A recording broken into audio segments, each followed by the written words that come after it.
Rams in New Orleans, a rematch of an old NFC West rivalry. There was a time when they were both horrible teams. Right now, neither is very good, and there's an issue with Matthew Stafford. He just came out of the concussion protocol, Miles, on Friday.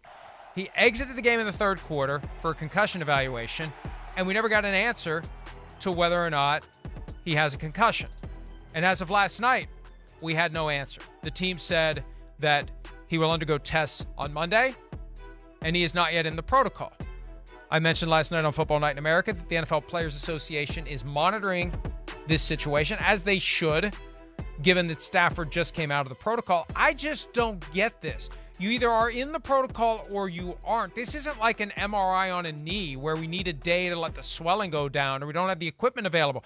Someone either is manifesting sufficient symptoms and signs to be in the protocol or they're not. It seems to be a pretty bright line. And if it's close, put him in the protocol. What does it hurt to put him in the protocol? You have 5 steps to get out of it. If you're fine, you'll get out of it. But why would you not err on the complete and total side of caution, treat this player like a patient, and put him in the protocol? Yeah, it's an odd situation, and I don't really understand it because, I mean, in most games, you have a player gets evaluated, either they clear or they don't. So, you know, I mean, we saw that situation last night, I think, at SoFi, where there was a player who gets evaluated, he clears it or he doesn't.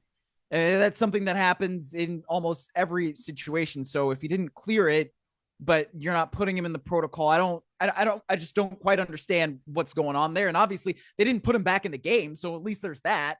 Right. But yeah, I don't know. And this is the cynical side of me. And look, even though they have independent people involved, it's still football. They want players to be available.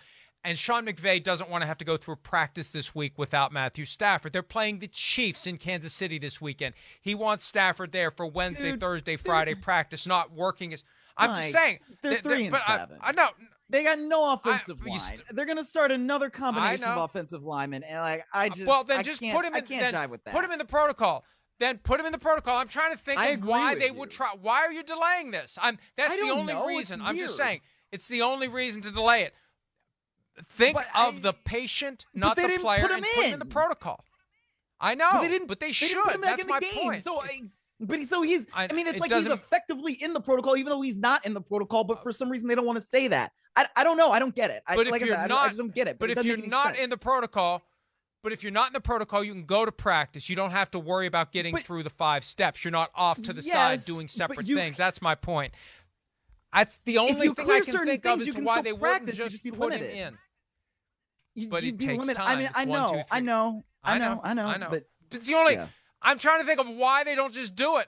Why just put him in there for his own good. That's my point. Hi, it's Mike Florio. Thanks for watching PFT on YouTube. Hit subscribe for the latest news and analysis from Pro Football Talk.